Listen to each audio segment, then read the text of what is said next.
Hi, I'm Yaakov Katz, and welcome to a new episode of the Jewish People's Podcast by JPPI. It has been almost 3 weeks since Donald Trump was elected as the next U.S. president, and there are obvious changes that are coming to U.S. domestic and foreign policy. On this week's episode, we look at the sentiment of Jews in the United States, how they feel now that the elections are over, and what do they predict will happen with the U.S. Israel relationship. We also look at what the expectation is of Donald Trump and how Jews wrap up the term of Joe Biden when it comes to his support of Israel, as well as the fight against anti Semitism. The data is based on our Voice of the Jewish People Index, which conducts monthly surveys of Jews for now in the United States. We're building out the panels in the US as well as other diaspora Jewish communities. And we invite you in a link that will be attached to this episode to join and become one of those people who makes their voice heard, helps us better understand the sentiment and the trend that is taking place among Jewish communities around the world. I cannot not talk to Shmuel about the speech also that Prime Minister Benjamin Netanyahu gave on Saturday night in Israel, 9 minutes long, in which he basically declared war on none other than the state of Israel. I then speak with JPPI fellow Professor Yonatan Givati. Yonatan conducted a very interesting study on the levels of contributions, donations, what we could call tzedakah, charity, of Jewish people and communities around the world in a post-October 7th reality.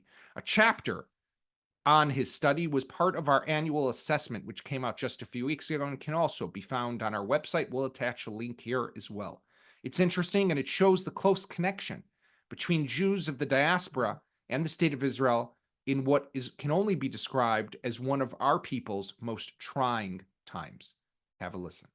So, Shmuel, thanks very much for joining me. It's always good to have you on the show. And we're talking because the JPPI will be releasing in the next week or so the findings from our most recent Voice of the Jewish People Index, the monthly survey that we conduct of basically sentiments and the state of the Jewish people in at least the United States for now. To our listeners and viewers, we're working on increasing and expanding that, and you'll be able to find maybe a link here in this at the bottom of this episode. If you'd like to sign up, your voice does matter. So we'd love to get your views on these different issues. And every month we send out a new poll to the people who have registered. So please do feel free to do that. And you can join and help impact and influence policy, which is what we're very much aimed at doing by gauging what the situation, what the status is of Jewish thinking across the world. But I want to talk to you about some of the findings because basically the poll was done about 15 days or so after about 2 weeks or so after the U.S. elections. And we're now about 3 weeks after the U.S. election. But obviously lots of changes that are coming to domestic policy, but we're a little more focused on foreign policy. And there are a lot of different interesting findings, at least the preliminary ones, that come out and show some sort of changes maybe in thinking about among Jews. So give us some of the highlights if you can. Well, we asked a lot about the U.S. election. First of all, we asked our participants whether they voted to the candidate they told us they're going to vote for, and obviously we see the division between Jews who voted for Kamala Harris and those who voted for Donald Trump. We don't have dramatic news as to the share of Jews who voted for both candidates. Our findings are quite similar to the findings of other polls. It's about 70-30, maybe 66-34, or maybe 72-28.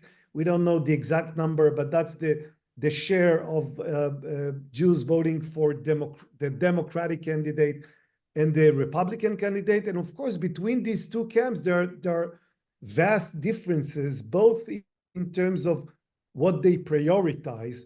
What are the reasons because of which they voted for the candidate? So with Kamala Harris voters, we see the prioritization of things such as democracy or abortion, and some other issues. And with Trump voters, we see a much higher priority for foreign policy.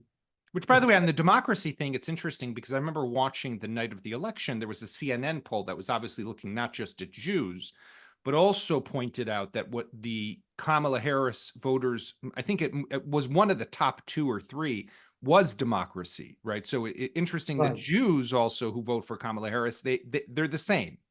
Well, in many ways, Jews who voted for Kamala Harris are quite similar to all Americans who voted for Kamala Harris. Jews who voted for Donald Trump are not quite the same as all Americans who voted for Donald Trump. For them, for these Jews, American Jews, foreign policy is a high priority, especially things related to Israel, Iran, the Middle East. Of course, they also prioritize the economy and immigration, similarly to other American voters for Donald Trump. But they are also unique in some sense amongst Donald Trump voters in the sense that they prioritize Israel, in some cases above most other issues or even all other issues. So these are differences that we can clearly see in the poll. We asked people whether they believe that the relationship between the United States and Israel are going to improve following the election when Donald Trump becomes president. And interestingly, you see a divide between Harris voters and Trump voters when it comes to the question of whether Trump is going to do a good job on the U.S. Israel relations. When you ask the question in such way, 90% of Harris voters say no, 90% of Trump voters say yes, and that's obvious. But when we ask about the chance for improving the relations, you see that, of course, almost all Donald Trump voters say yes, the relations will improve. But we also see a fair share of Jewish Kamala Harris voters who say, yes, we have to admit the relations between the US and Israel are likely to improve when Donald Trump becomes president. So there is some type of, it's not really a contradiction, but it can seem like contradiction when Kamala Harris voters say, well, Trump isn't going to do a good job on Israel, but yes, we accept the notion that the relations between the governments are likely to improve. Not all of them say that. It's about a quarter who say that, and a fair share who say it's not going to change at all. But very few voters for Kamala Harris say relations are going to worsen because of the choice of the American people to put Donald Trump in the White House. So this is interesting. The expectation among American Jews, similarly to what we see in Israel. We had a poll just 2 weeks ago of Jewish Israelis, Jewish and Arab Israelis. And in Israel, you see this expectation that the relations will improve following the election of Donald Trump. You see similar expectation amongst American Jews. We asked a few questions about the 4 years of Joe Biden. Right, I do want to get to that, but just Sure. one last second about the Donald Trump, because I think it is also very interesting to talk about Joe Biden for a moment. But the Donald Trump, I mean, obviously that expectation is very strong, and I spoke about this in the last episode about, for example, the sanctions against settlers and the Amanah Settlement Building Organization. How there's an immediate expectation that the moment Donald Trump takes office on January 20th, the first thing he's going to do is remove those sanctions. Like that's the rhetoric I hear within those right-wing circles. But this also has to do with, obviously, with the appointments that he's been making, no doubt. Mike Waltz, the national security advisor, Marco Rubio, the Secretary of State, Pete Hegseth, who's still in the running, despite some challenges that he's facing for Secretary of Defense. And just over the weekend, Sebastian Gorka, very pro-Israel, very, very right-wing, who now is going to be his assistant on advisor on counterterrorism. I mean, it's from the right-wing Israeli perspective, this could not be a better situation. Right, and that's why it's easier to assume that relations will improve between the U.S. and Israel, because on many of the issues, that were a friction point between the Biden administration and Israel, the Trump administration isn't going to make Yeah. a lot of quote unquote trouble. They're not going to pressure Israel on humanitarian issues, on listening to different international organizations. There are many issues on which for Israel and a Trump administration is going to be quite easy to agree. And that's why whether you think this will improve Israel's situation strategically or not, you can still say, well, we don't like the policy, but we do agree that the relations will improve under such administration. Yeah. It'll be interesting to see if Israel's able to, though, to wrap up at least one of the two fronts of the war, the primary fronts, Lebanon, Gaza, before Donald Trump takes office. Obviously, there's a lot of work being focused right now in the north without yet any great success as we speak. I mean, just more rockets, being fired into Israel. So let's go, though, to Joe Biden, right? So we did ask people, how do you wrap up Joe Biden's 4 years in office, which are not yet completely over, and there still could be some surprises along the way on the Israel front. Israeli officials I speak to are concerned about the prospect of a UN Security Council resolution that would be critical of Israel, similar to what happened in the waning days of Barack Obama's term in office back in 2016. But without knowing what we don't know, they look at the 4 years in office, and it's interesting when you look at, obviously, the more liberal you are, the more appreciative you are, the more conservative you are, the less appreciative. Right. But we also looked at, so that's on Israel. You'll talk about that in a moment, but also talk about the anti-Semitism, how he did in the Right. fight against anti-Semitism, which I found to be very interesting based on some of the streams of what your religious affiliation is. Right. And I think that's the most interesting point about the Biden years, because what we see when we ask about the job of the Biden administration fighting anti-Semitism is an overall dissatisfaction amongst most streams and most Jews. This is something on which, of course, there are differences in the level of disappreciation of the Biden administration. But by and large, you see that almost all Jews agreed that the Biden administration was not efficient enough, was not robust enough in fighting anti-Semitism. The Jews of America feel that anti-Semitism became an issue in the last couple of years. 4 years ago, they could say, well, they could put the blame on the Trump, or the first Right. Trump administration, and say, well, it's Donald Trump, it's the atmosphere that he created, etc. After 4 years of Joe Biden, many of them admit that they aren't happy with the way the Biden administration. By the way, it has to be said. I mean, he did roll out a national plan, right, to combat anti-Semitism prior to October 7th. And then, October 7th came, and I think probably, I'm going to guess for a moment, tell me what you think, that it was just the university tent encampments and the protests, and the post October 7th increase is probably what has dramatically impacted a lot of these people.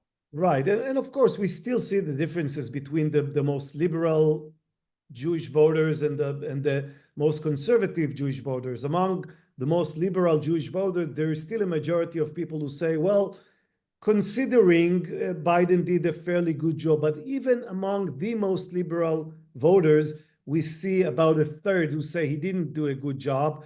Among leaning liberal Jews, it's already 50-50. Yeah. And when you go to the center and to the more conservative groups, they say, well, he didn't do a good job on anti-Semitism at all.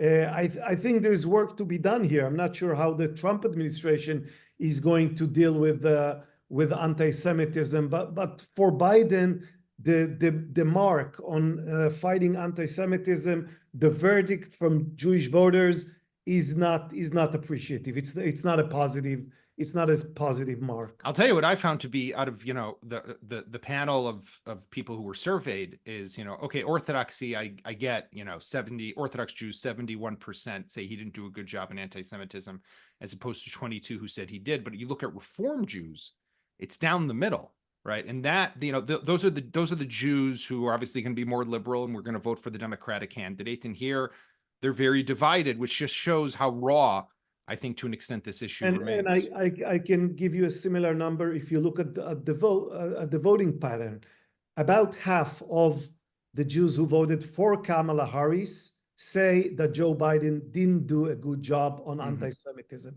So they voted for Harris in spite of the fact that they don't think he did a good job on anti-Semitism. Again, the last 4 years were not great years for the Jewish community in America when it comes to its relations with the general population of the United States, and we see it clearly in the poll. So, in the time we have left, I mean, I want to shift gears for a moment. It's hard for me not to talk with you about the speech that Prime Minister Netanyahu, the video recording that he released on Saturday night. And to those who haven't watched it, I don't think it's in English. I don't know if maybe someone has done English subtitles, but it's 9-minute long. Basic video of him blasting the defense establishment, blasting, of course, the judiciary and the legal establishment in this country. But it came out on Saturday night on a day when Hamas released a video of a female hostage, or pictures of the female hostage, unclear, is she alive, claiming that she's been killed. Is she alive or is she dead? And a Chabad emissary, Tzvi Kogan, from who's based in Abu Dhabi, whose body went missing, and now reports that it's been discovered and in the process of being identified, maybe by the Iranians, some terror cell. I mean, so you have 2 Israelis who bodies might have been discovered and killed, one by Hamas, one by Iranians, and the prime minister is railing against this, the deep state that is out to get him. I mean, how disconnected is this man, Shmuel?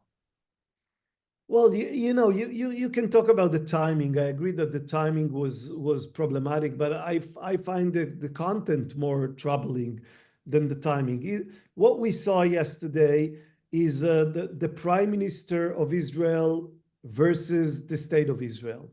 It's the Prime Minister talking about the most important institutions of the State of Israel as if they were domestic enemies. And that's troubling.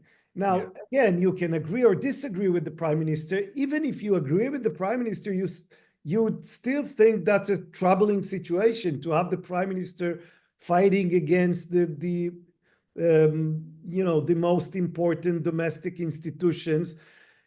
And I don't think he's correct. I think most of his arguments against the judiciary, the legal establishment, the forces of defense, the Shin Bet, the internal security organization, all these stem from mostly, there's political motivation behind him. We know that in recent weeks, people very close to the Prime Minister are being investigated for leaking secrets and documents, Israeli secrets and documents, to outside sources. The story is a bit complicated, but by and large, the Prime Minister feels that it gets very close to him personally, that the investigations find him personally and his closest allies, his closest aides, manipulating public opinion by using top secret information. I mean, but the thing is, and even in the case of the Eli Feldstein case, which I find to be very troubling on a number of levels. Obviously, someone in the prime minister's inner circle leaking classified information and using it for political purposes. I do also buy in to some extent to the argument on the right that there is some selective enforcement here, because this whole country is one big water faucet. I mean, it's just like stuff is leaking all the time and we never are investigating anything. But I put that aside. This guy did something wrong. He should be punished. But But the Well, problem is, remember, this was not, it's not someone leaking secret information to the press. It's someone from the prime minister's of office course, approaching military officers, telling them that the prime minister is interested in some information, and getting getting them to up. violate, to break the law, and yeah, That's not withdraw leaking to the classified top press. secret information. Yeah, yeah. It's horrible on every level. But you see, the problem is, the way I kind of look at it is, and the sad part is that it works, right? He goes out against the deep state, right? That's what it's about. He wants to present his followers that there is a conspiracy. There's a movement out to get him. It includes Herzi Halevi, the IDF chief of staff, of course, Ronain Bar, the head of the Shabak, the attorney general. She's like, worse than Nasrallah, right? I mean, and people buy into this. And the sad part is that this, I think that he won't stop. He'll keep going, and as long as it keeps him in office. I wrote an article last week. It's in Hebrew, but the title is something like the Trump envy symptom. I think that our American viewers and listeners can identify with such headline. What we see in Israel is in many ways similar to what we see in the United States, with one big difference. Israel is not an empire. It's not a superpower, and Israel is at war. So, looking at the same processes and the same, erosion of trust in the most important institution, while Israel is at war, and when Israel is so dependent on the IDF, on the legal establishment, on the Shin Bet, and you see the prime minister, and again, he's not as an opposition leader, a new opposition leader coming from the outside to rally against the institutions of state. Netanyahu has been the prime minister of Israel, in and out since 1995. Yeah.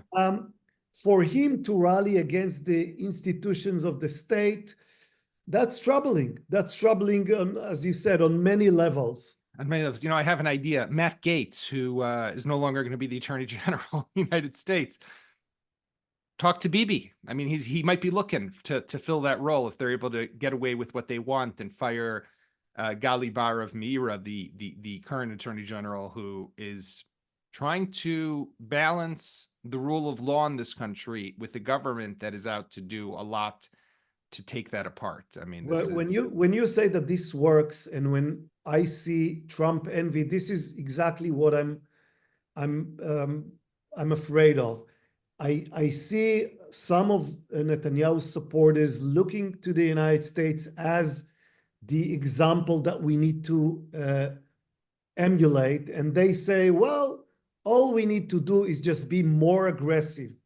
Let's fire them all. Let's topple the establishment. Let's get rid of all these heads of government institutions. If they try to be as aggressive as what we see now in the United States, it will not. This will not be a healthy process for Israel. No, and also our democracy, like you mentioned before, I think we're much more fragile. We don't have the same checks and balances. We're not as long as a democracy as the United States one is, with traditions and things that just aren't done, which Donald Trump might try to undo. But here we're still we're the new kid on the block. And I think that, the ability, without two chambers, without Well, you mentioned Gates. The Senate basically told Trump it's not going to happen, and he withdrew. not Right? in. Yeah. Yeah. And here we wouldn't have that. And that's a perfect example of the problem. Well, Shmuel, thank you very much for joining us again. To everyone, we'd love for you to join our index of the Voice of the Jewish People. We'll be sending around a link. You'll be able to join there. Please feel free to click. It's a bit, you got to answer a few questions, but once you do, you're in. And then you'll be getting monthly the ability to help us better understand at JPPI what's happening within the United States. And we're building out panels also in other diaspora communities around the world. Stay tuned because I'm continuing on for another conversation with JPPI fellow Yonatan Givati. We're going to be talking about Jewish diaspora contributions and donations to Israel and how they've increased significantly after October 7th chapter in our annual assessment, which came out just a few weeks ago. It's a good conversation, interesting. So here we go with Yonatan Givati. So Yonatan, thanks you so much for joining me. It's great to have you back on the show after a while. We're talking because I wanted to review with you the chapter that you authored for JPPI's most recent annual assessment that came out just about a month and a half ago, and really looked at the foreign donations to different NGOs, charities, et cetera, in the state of Israel in a post-October 7th world, right? And looking to try to see through the prism of foreign donations, of charity, of tzedakah, as we would call it, as an indicator to the resilience or to the strength of the diaspora-Israel relationship. So why don't you share with us what you found, and then we can dive a bit into the numbers and data and what it tells us. Okay, so first of all, thank you for having me. So in this report, what we did is we're generally interested in measuring the strength of Israel-diaspora relations, and I think many people felt post-October 7th that Jews in the diaspora felt closer to Israel, Jews in Israel felt closer to the diaspora. We see this in surveys, so survey answers in different surveys, people both in Israel and in the diaspora felt they felt closer to people in the other, either in diaspora or in Israel. So I think this is very interesting and it's a good measure of what people feel, but we also wanted to look at what people do because it's a maybe stronger indicator of what actually people are doing, not only saying. So one way to do it is to look at charitable contributions to Israel. And I think a lot of people are aware of the fact that a lot of money was raised post-October 7th, but the focus usually is on federations raising funds, and large amounts were raised in specific fundraising events and even outside these events. But what we were fascinated by is we wanted to look at individuals. So the idea is what's in terms of looking at, if we're interested in how October 7th affected Israel diaspora relations, you're not only interested in big donors giving a lot of money, which is important for fundraisers, but from a research perspective, you're interested in the individual sitting next to the computer and deciding, I need to donate money to Israel because of what is happening. Even if the amount is not huge, what is interesting is that people are deciding to make this charitable contribution. It could be $300, it could be $150. These are not huge amounts, but the fact that people are doing it is a strong indication of their relationship with Israel. So it's actually quite difficult to collect information on these small donations because charities usually report their total amount raised, and they did report that much more was raised following October 7th, but it's very difficult to get data on these individual donations because the amounts are not huge and because it's dispersed to many organizations. So what we were able to do is we got data from JGive, which is a platform where a lot of nonprofits that don't have their own fundraising platform, they can open a web page on JGive's website, and basically they provide all the financial tools to make a charitable contribution and to get tax deduction for this purpose. And so this way we were able to get information not only about one charity, but about hundreds and hundreds of charities that are registered on JGive. And with this data, we could track and see what happened following October 7th. So what we saw is a huge increase right after October 7th in the number of charitable contributions from the diaspora, from the U.S., from Canada, from the U.K. All these really increases, including people who never gave charitable contribution before and started giving following October 7th. So this was a good measure of how October 7th pushed people to be more engaged and not only to say they feel closer or to go to shul, but also to support Israel with different amounts, but even in small amounts, as a way to reflect their stronger connection to Israel because of these events. The reason to look at this, for example, is to try to determine or gauge, to an extent, like I said before, what the I guess resilience or strength or the nature of the relationship between diaspora Jews and Israel. And in addition to JGIV, I know like the Diaspora Affairs Ministry here in Israel came out with its own report that showed kind of the big numbers, right, into the big organizations, what Magen David Adom was raising, what United Hatzalah was raising. There were all these different stories of Michael Bloomberg, right, the former mayor, a very wealthy individual who was doing a matching program with Magen David Adom, and United Hatzalah raising a lot of money, and Zaka, and obviously the kibbutzim through federations, and day after funds that private philanthropists and foundations were giving to, like $5 million, $10 million, and then accumulating a huge bucket of cash to be able to distribute and help Israel. The federations, for example, spoke about donations that topped $1 billion, right? So what did we specifically, if you like, did you also look, for example, with JGIV, because those are the kind of micro donations, right? It could be anything from $5 to $5,000, if not more, to different NGOs. What did we find in terms of where frequency, were there return people who had never given before? Like, do you have some more data on the characteristics of who these individuals were? Yeah, so first of all, the median donation, just in terms of the amounts. Okay, so if you just look at the amounts that were given before October 7th and after October 7th, then we're talking about amounts that are not huge.